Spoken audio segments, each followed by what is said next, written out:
juta itu akan dikompensasi dengan pembayaran 1 juta kontrak tadi ya kepada dealer ya, dealer forward ya. Jadi apa namanya? Ketika komoditasnya naik, memang cash yang diterima itu menjadi lebih bagus ya, 31 juta. Namun karena mengikat forward kontrak ya, mengikat forward kontrak yang sifatnya adalah jual, posisinya adalah jual, maka kenaikan yang sebesar 1 juta tadi langsung di offset dengan pembayaran kas kepada dealer forward kontrak ya kan. Gitu ya teman-teman. Oke. Sampai di sini ada pertanyaan terkait dengan fair value hedging dan cash flow hedging. Nah, nanti kita akan lanjut ke interest swap ya. Gimana, ada pertanyaan?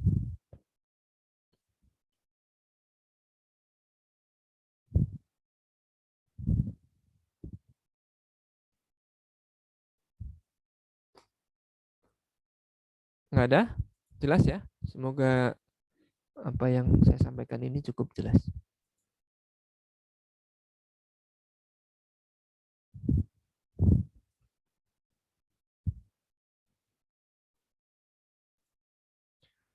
Lanjut ya. Sekarang ke interest rate swap. Ya. Ini juga saya mendapatkan beberapa referensi ya yang agak beda sih. Tapi pada endingnya sih sama. Baik, kita sepakati menggunakan pendekatan yang ada di modul ini ya. Jadi ceritanya gimana nih? Kalau interest rate swap itu tujuannya adalah untuk menjaga supaya outflow dari cash. Jadi cash yang mengalir keluar itu fix gitu ya. Nah, kenapa di sini cash flow-nya keluar gitu ya? Karena dia meminjam. Ya, meminjam kemudian bunganya itu dibayar gitu ya. Nah, cash flow-nya tersebut atas pembayaran bunga. Nah, gimana supaya cash flow untuk membayar bunga tadi tidak fluktuatif ya. Nah, di sini diketahui bahwa X itu minjam uang ke BCA atau BAC, ACB, seterusnya ya. Kemudian untuk membayar bunganya itu menggunakan suku bunga LIBOR ya. London Interchange Bank bla bla bla gitu ya. Intinya adalah merupakan rate yang dijadikan acuan bagi bank-bank lain di dunia gitu ya. Yang mana rate-nya ini didapat dari bank-bank yang ada di Eropa ya atau di Inggris gitu ya. Apa namanya? London ya, yang ada di London. Nah, jadi si X ini berharap bahwa gimana caranya supaya naik turunnya LIBOR itu tidak mengganggu cash flow gitu ya. Atau dengan kata lain, cash flow untuk membayar bunga itu inginnya fix gitu ya. Fix. Nah, maka X ini mengadakan perjanjian dengan pihak lain yang namanya Y untuk apa? Untuk men-shift ya, untuk menggeser resiko tadi, resiko kenaikan dan juga penurunan suku bunga ya kepada si Y, ya kan? Nah, dia diiming-imingi dengan apa? Dia diiming-imingi dengan pembayaran bunga yang fix gitu ya. Fix. Kemudian apa namanya? X itu membayar bunga secara fix pada si X. Namun ketika nanti fluktuatif gitu kan,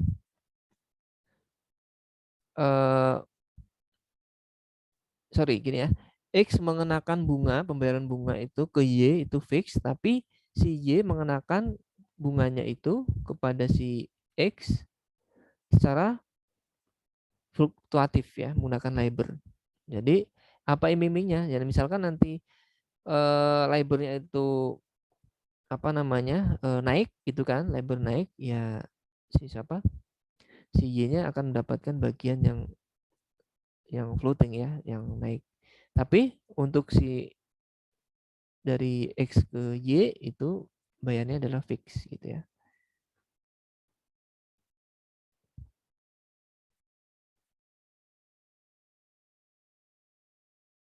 Oke.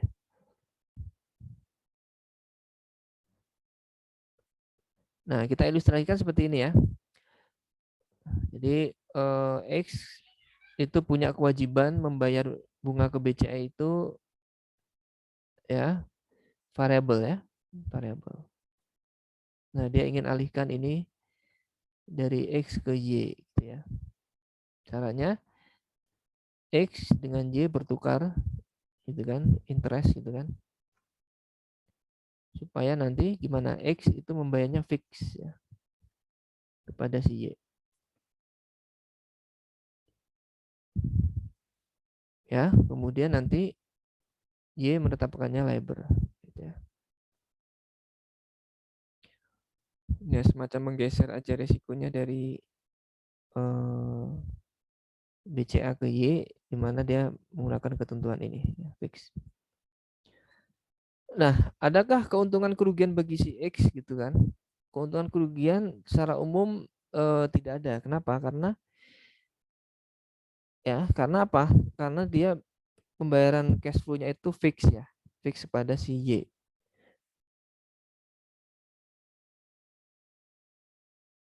Ya, harapannya nanti fix. Jadi ketika bayar ke BCA-nya itu ternyata lebih rendah dari apa suku bunga yang fix ke Y gitu ya kan? Nanti si X itu tetap harus ya komit bahwa si X itu akan membayarkan kepada si Y ya, bayarkan kepada si Y itu sejumlah bunga ya, sejumlah bunga yang nilainya menggunakan apa? Menggunakan labor ya, menggunakan labor. Jadi ketika dia bayarkan labor di sini ya kan, X juga ya tetap harus membayar labor ke sini. Jadi nanti dibandingkan dengan rate-nya itu akan muncul selisih ya. Ya, anggap saja di sini berapa? Eh, menjadi misalkan 8,5 gitu kan, seperti yang ada di soal ya. Ya kan? Bayarnya ke BCA tetap 8,5 gitu kan. Tapi karena fix ya kan, si X bayar fix 9%, 9% itu di bawahnya di atasnya 8,5%, selisihnya 5% itu harus dibayar ke Y gitu ya. Tetap dibayarkan kepada si Y. Ya, interest expense pada cash ya.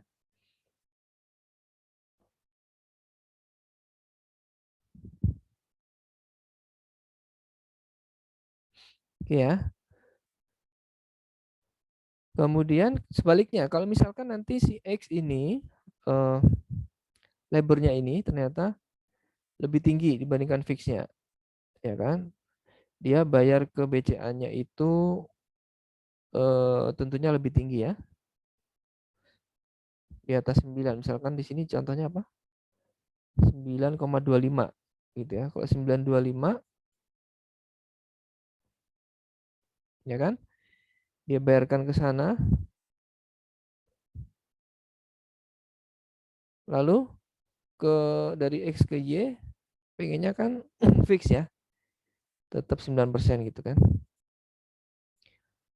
Nah, nanti dikompensasi oleh si Y karena dia menggunakan floating gitu kan. 9,25 dibandingkan 9% ya kan. Melebihi ini kan.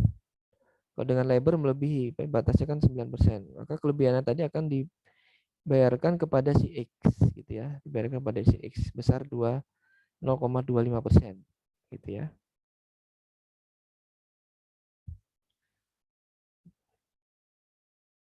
Jadi singkatnya seperti apa? Singkatnya adalah interest swap ini bisa menguntungkan bagi si X ya, menguntungkannya dalam arti bahwa X itu akan membayarkan interest expense atau sejumlah expense, sejumlah cash flow yang keluar itu dengan nilai yang tetap, ya kan? Kalau misalkan dengan pendekatan seperti ini, dia membayarkan fix kepada si Y, kemudian Y labor gitu ya, dengan menggunakan labor, maka ketika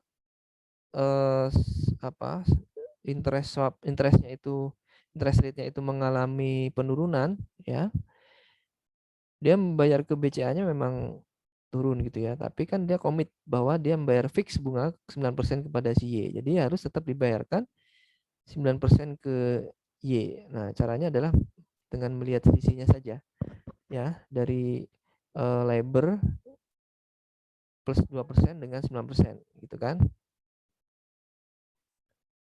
Ya, kalau dia turun berarti tetap harus kewajiban si X di sini membayar sebanyak 5% ya kekurangannya kepada si Y karena janjinya adalah fix. Kebalikannya ketika labornya itu naik, ya X ke Y tetap fix 9% gitu kan. Nah, kelebihannya gimana? 0,25%-nya.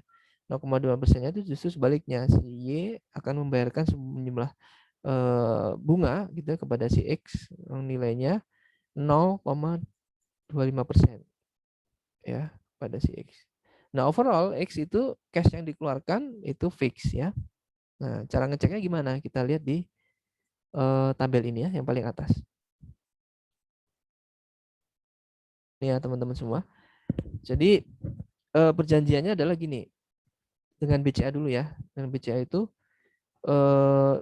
BCA di tahun pertama pelunasan bunga pinjaman itu fix 9% ya ke BCA-nya nih ya.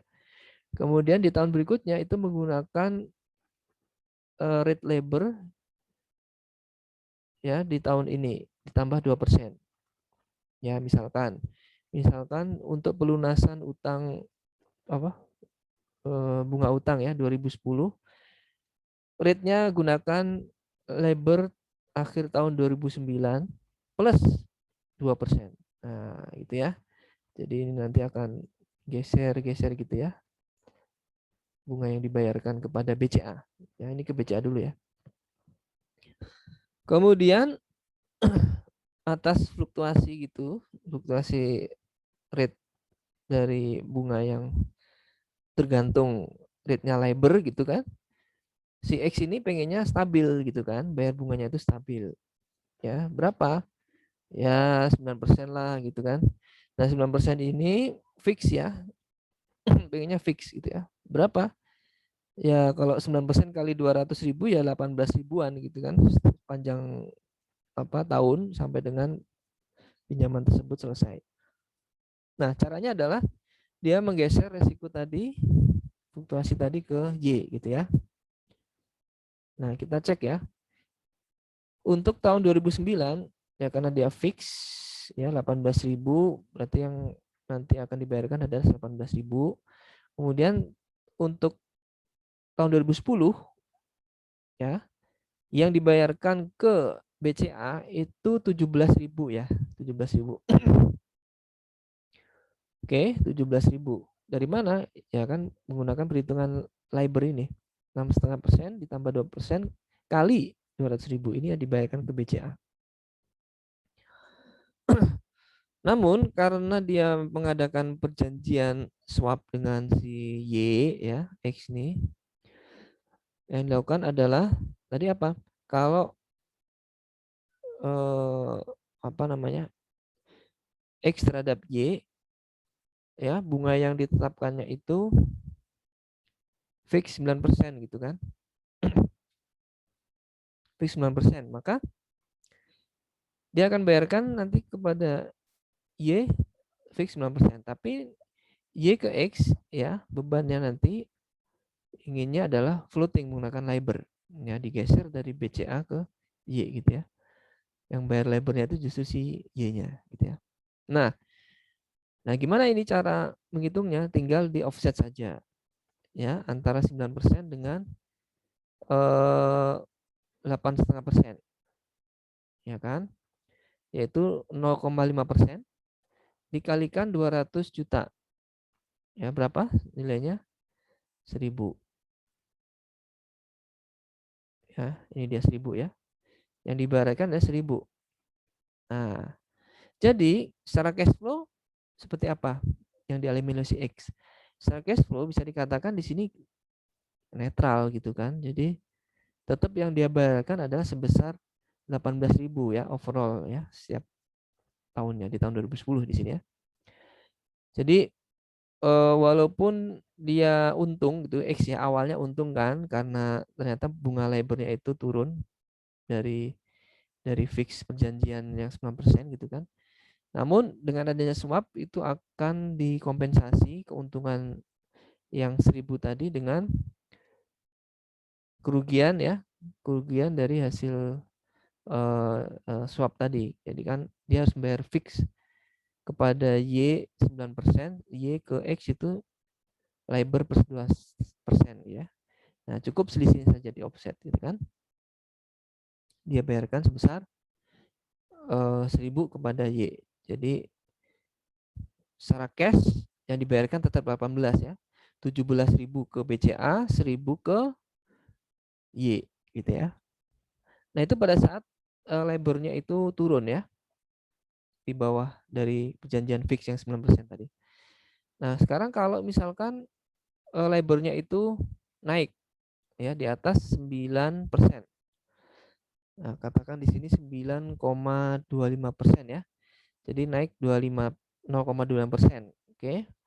Apa yang terjadi nanti? Pembayaran cashnya seperti apa? Nah, untuk ke BCA-nya kan tetap ya. Tetap dia bayar 18,5 nih. Ya. Dia bayarkan 18,5 ke BCA. Nah, ini BCA ya.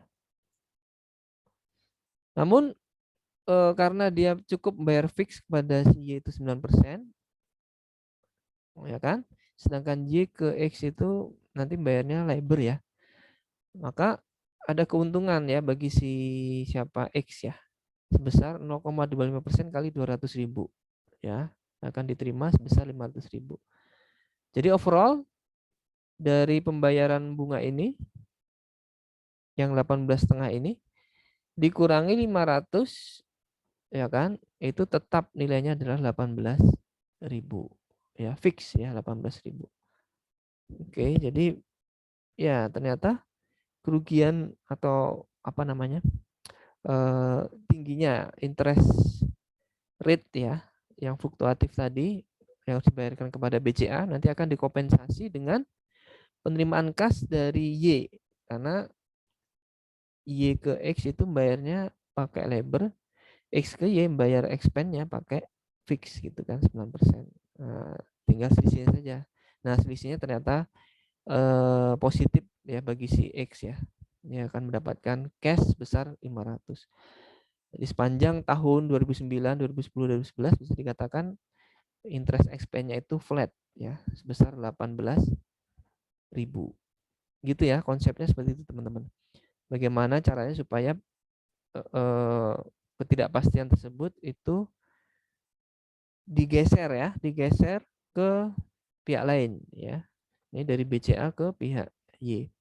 Nah, untuk si X sendiri di sini tidak mengalami keuntungan apa-apa sebenarnya ya. Jadi secara cash flow juga netral-netral aja gitu ya. Sama. Nah, sedangkan bagi si Y bisa dikatakan di sini cukup menguntungkan ya. Kenapa? Karena dia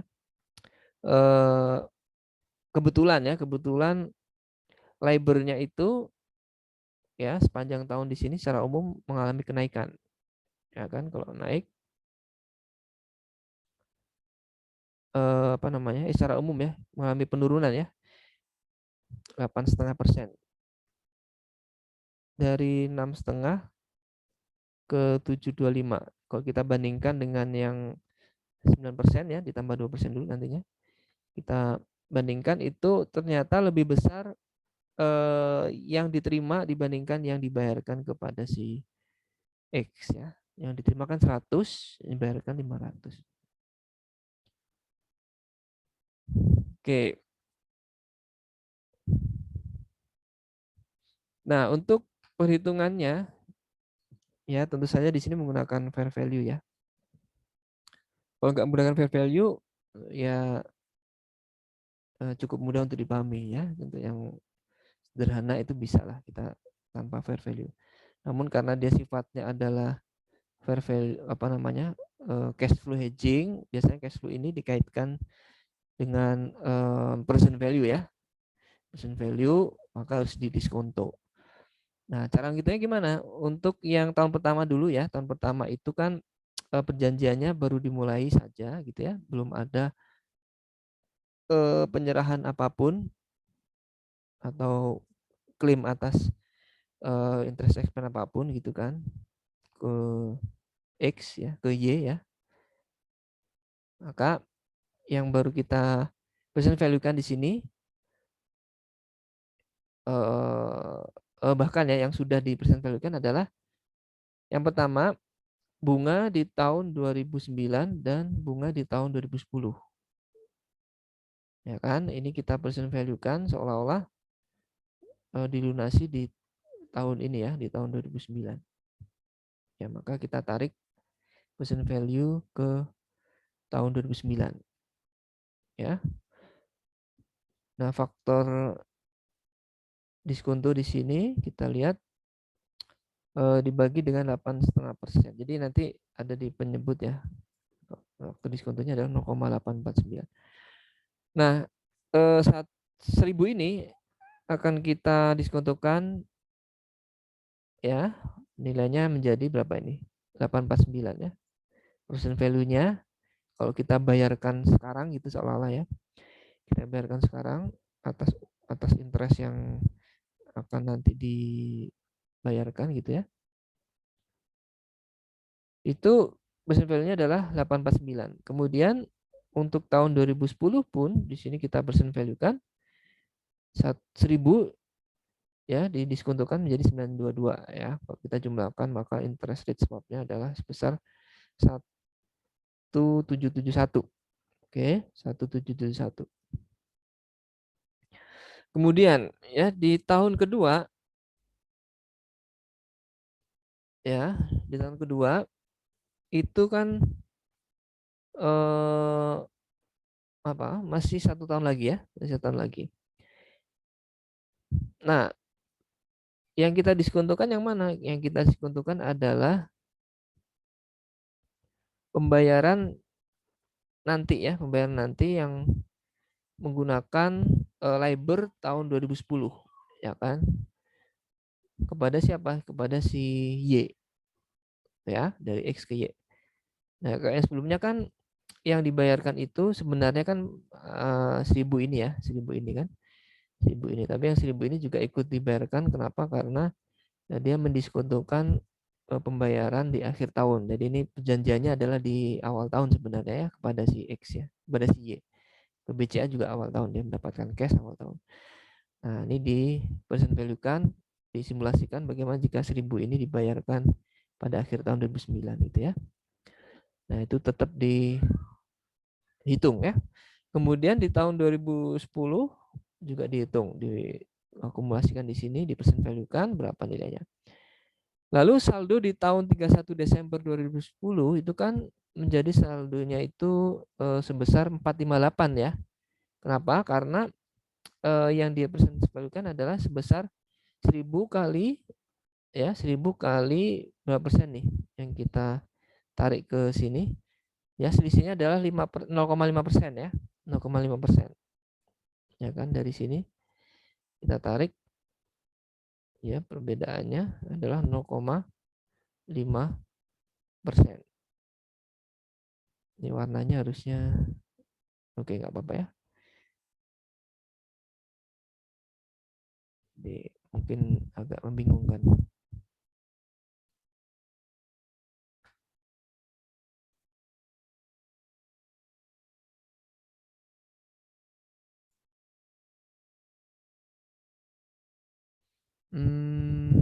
Oke, ini di sini.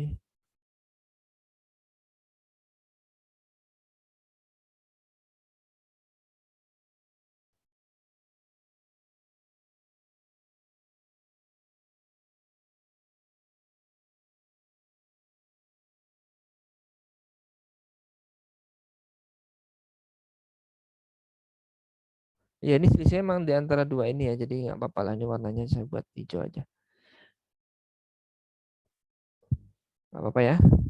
Jadi yang penting tahu teman-teman bahwa untuk membayarkan dari X ke Y-nya itu kan ya di sini 1000, kemudian yang perlu kita present value kan adalah pembayaran di masa mendatang ya. Nantinya kan bayarnya kan 500. Dari mana tadi?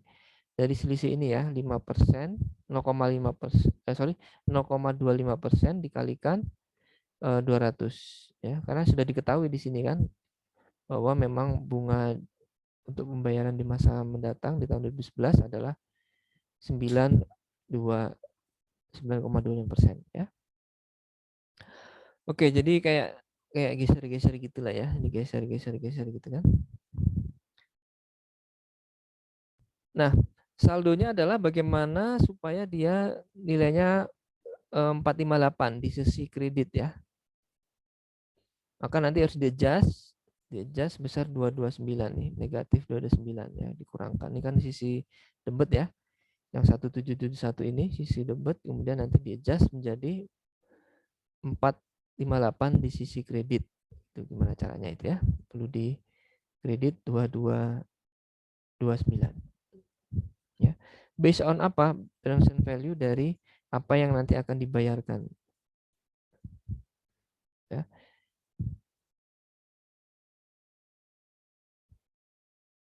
Ya, ini kan sudah di planning bayarnya sekian karena sudah jelas bunganya adalah 9,25%. Ya. Tinggal cari selisihnya saja, kalikan dengan 200 ketemunya 500. Ini yang kita present value-kan.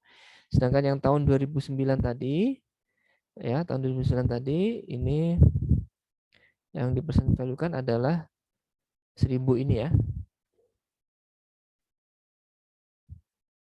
1000 ini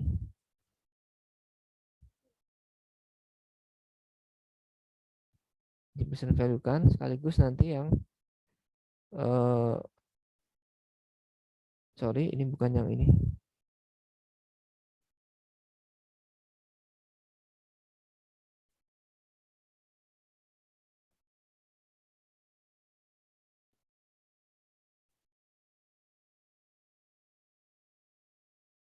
Ya, ini 1000 yang pertama dari ini.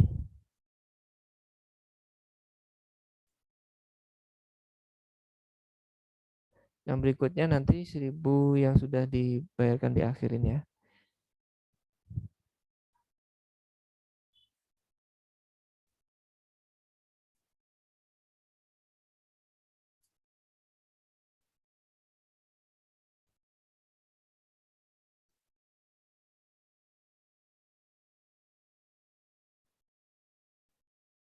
Oke. Nah, sini sudah tidak ada lagi karena sudah 0 ya. 0.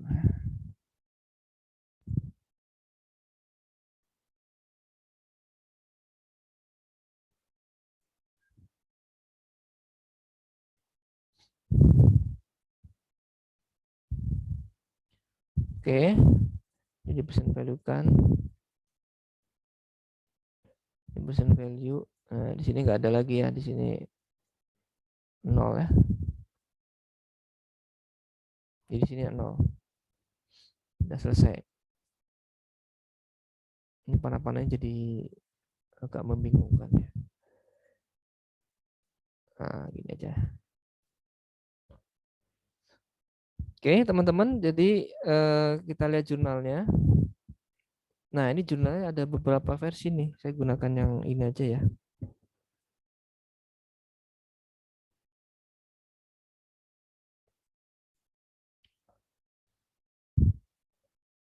Yang ada di modul saja yang kita pakai ya, teman-teman semua.